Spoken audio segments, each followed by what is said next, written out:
इस कहानी की शुरुआत होती है पेंडोरा और पृथ्वीवासियों की लड़ाई के 10 साल बाद से, जहां सबसे पहले हमें जेक सूली दिखाया जाता है। जहां हम देखते हैं कि उसके 5 बच्चे हैं, जिनमें 2 लड़के हैं, एक लड़की है और 2 एडॉप्टेड बच्चे हैं, जिनमें से एक बच्ची ग्रेस की है। अब क्योंकि ग्रेस मर चुकी थी, इसी वजह से जेक ने उस बच्ची को गोद ले लिया था। जेक के एडॉप्टेड बच्चों में से एक इंसान का बच्चा भी है, जो कि कर्नल माइल्स का बेटा था, और वो वापस पृथ्वी पर नहीं जा पाया था। और साथ ही पेंडोरा पर जो पृथ्वी का ऑपरेटिंग बेस था, उसमें अब पेंडोरा के वफादार पृथ्वीवासी ही रहते हैं, जहां वो सभी अपनी जिंदगी से काफी खुश थे। पर तभी एक रात जेक और नेत्री आसमां में देखते हैं,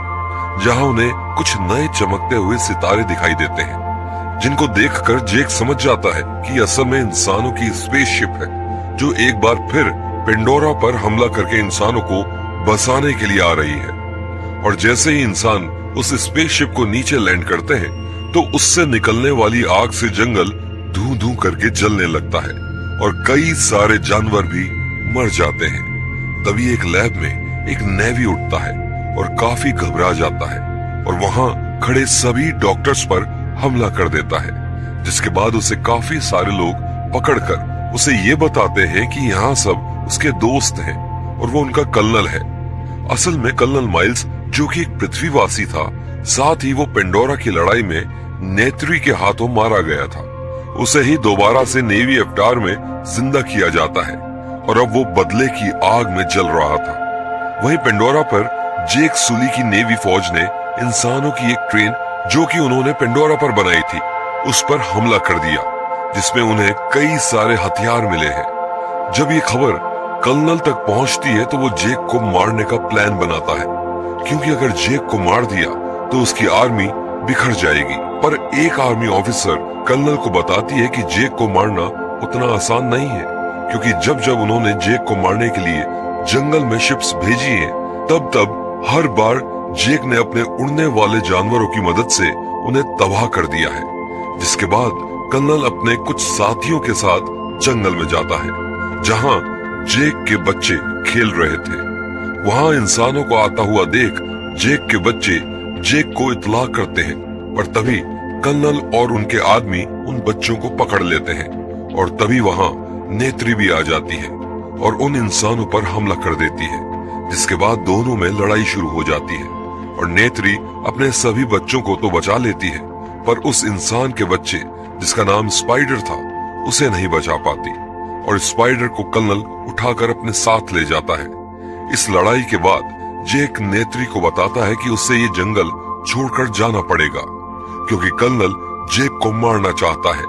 और जब तक वो उस जंगल में रहेगा, तब तक कोई सेफ नहीं रह सकता है। और अब तो उनके पास स्पाइडर भी है, जो कि उनके बारे में सब कुछ जानता है और वो लोग उसे ये सब बातें सब कुछ उगलवा भी लेंगे। खतरे को देखते हुए जेक और उसका परिवार वहां से भाग जाते हैं और मैथकाइना कबीले के लोगों के साथ रहने के लिए चले जाते हैं। उधर इंसानों के बेस पर स्पाइडर से जेक की लोकेशन उगलवाने के लिए उसपे कई सारे तरीके आजमाए जाते हैं, पर तभी वहां कर्नल आता है और उन्हें ऐसा करने से मना कर देता है, जिसके बाद वो स्पाइडर को अपने साथ ले जाता है और उसे बताता है कि वो उसके असली पिता है। वहीं जेक और उसका परिवार मैथकाइना कबीले के पास पहुंचते हैं और उनसे उनके साथ रहने की इजाजत मांगते हैं। असल में ये समुद्र के पास रहते हैं और ये सभी लोग दिखने में जेक और उसके परिवार से काफी अलग थे, जिसके कारण उनका वहां पर काफी मजाक भी उड़ाया जाता है। लेकिन उस कबीले का लीडर तोनावरी उन्हें वहां रहने की इजाजत दे देता है। अगले दिन जेक के बच्चों को वहां रहने वाले बच्चे पानी में घुमा रहे होते हैं कि तभी वहां एक लड़का जेक के बेटे को कहता है कि वो वहां पानी में रह रही एक क्रिएचर से कनेक्ट करे, और जैसे ही जेक का बेटा ऐसा करता है, तो वो क्रिएचर उसे बहुत तेजी से अपने साथ खींचता हुआ जाता है, जिससे वो उससे नीचे गिर जाता है और सभी उस पर हंसने लगते हैं। जेक भी उस कबीले के रहन सहन के तरीके सीख रहा था और उसे भी उस कबीले का लीडर एक पानी के क्रिएचर की सवारी करना सिखाता है। हालांकि पहली कोशिश में तो वो कुछ खास नहीं कर पाता, लेकिन धीरे धीरे वो उस क्रिएचर की सवारी करना सीख जाता है। वहीं दूसरी तरफ स्पाइडर कर्नल को पेंडोरा के जंगलों में ले आया था और वो उसे वहाँ के जानवरों से मिलवाता है और उन्हें उड़ने वाले क्रिएचर्स की सवारी करना सिखाता है और साथ ही वो उन्हें नेवी कल्चर से रूबरू भी करवाता है। अगले दिन ट्राइब के लीडर का लड़का ओनंग जेक की बेटी के साथ बदतमीजी कर रहा था कि तभी वहाँ जेक के लड़के आते हैं और लोग और ओनंग से हाथापाई कर लेता है। जब जेक को ये पता चलता है तो वो लोग को बहुत डांटता है और उसे ओनंग से माफी मांगने को कहता है। लोग ओनंग से माफी मांगता है पर ओनंग के दोस्त उसे भड़काते हैं ताकि वो लोग को गहरे पानी में ले जाए जहाँ काफी सारे खतरनाक जीव रहते थे। जिसके बाद ओनंग लोग को माफ करने का नाटक करता है और उसे वहीं गहरे पानी में घुमाने के बहाने ले जाता है और वहां ले जाकर उसे छोड़ देता है। तभी वहां एक बहुत बड़ा सा जीव आ जाता है और उस पर हमला कर देता है। वो जीव लोग को खाने ही जा रहा होता है कि तभी वहां पर एक पाइकन आ जाता है जो कि साइज में बहुत बड़ा होता है और एक वेल की तरह दिखता है। पाइकन आते ही उस जीव को मार देता है पर तब तक लोग का पानी में दम घुटने लगता है और वो बेहोश हो जाता है और जब उसको होश आता है तब उसे पता चलता है कि उस पाइकन ने उसे बचा लिया और जिसके बाद वो उसे उसके घर की तरफ ले जाता है। इसी बीच लोग को दिखता है कि पाइकन के जिस्म में काफी सारे हथियार घुसे हुए थे जिन्हें वो जिस्म से बाहर निकालता है और इसके बाद पाइकन और लोग की दोस्ती हो जाती है। घर पहुंचकर वो सबको बताता है कि पाइकन ने उसकी जान बचा ली पर वो सारा इल्जाम ओनंग पर डालने की बजाय खुद को दोषी ठहराता है। उसने गहरे पानी में जाने की जिद की थी और ये देखने के बाद ओनंग और लोग में भी सच में अच्छी दोस्ती हो जाती है। अगले दिन लोग अपने नए दोस्तों को बताता है कि पाइकन ने उसकी जान कैसे बचाई पर कोई भी उसका यकीन नहीं करता है। तो लोग उन्हें यकीन दिलाने के लिए फिर से पाइकन को बुलाता है जिसके बाद सभी को यकीन हो जाता है कि वो सच बोल रहा था। वहीं दूसरी ओर कर्नल जेक को ढूंढने के लिए निकल पड़ता है जिसके थोड़ी देर बाद वो एक आइलैंड पर पहुंच जाता है जहां वो वहां के रहने वाले लोगों से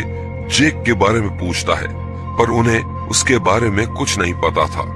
जिस पर कर्नल उन्हें मारने लगता है पर कर्नल का बेटा उसे कहता है कि ये लोग सच बोल रहे हैं जिसके बाद वो उन्हें छोड़ देता है पर जाते जाते भी वो उनके घरों में आग लगा देता है। ऐसा ही करते करते कर्नल नेवी के कुछ लोगों से जेक के बारे में पूछता है पर उसे जेक का कुछ पता नहीं चल पाता है। वहीं दूसरी ओर इंसानों को पता चलता है कि वहां के एक जीव तुलकुन के दिमाग में एक तरह का लिक्विड होता है जो कि इंसानों की उम्र बढ़ाने की स्पीड को कम कर सकता है और इस चीज के लिए उन्हें पृथ्वी पर अच्छे पैसे मिल सकते हैं। इसलिए वो सभी इंसान एक तुलकुन को ढूंढते हैं जो कि अपने बच्चे के साथ तैर रहा था और वो इंसान उसे पकड़कर मार देते हैं। ये सब स्पाइडर देखता है जिससे उसे बहुत दुख पहुंचता है।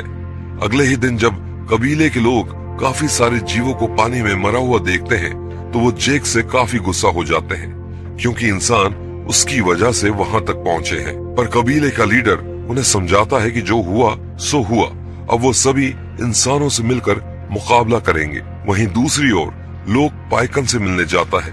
जहां वो देखता है कि उसके शरीर पर एक तरह का तीर लगा हुआ है जिसके कारण वो हिल भी नहीं पा रहा था। असल में ये तीर इंसानों ने ही मारा था ताकि वो उससे भी मारकर वो एंटी एजिंग लिक्विड उसके दिमाग से निकाल सके।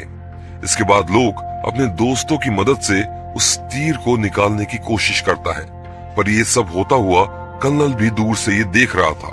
जिसके बाद वो उन बच्चों को कैद करने के लिए उन पर हमला कर देता है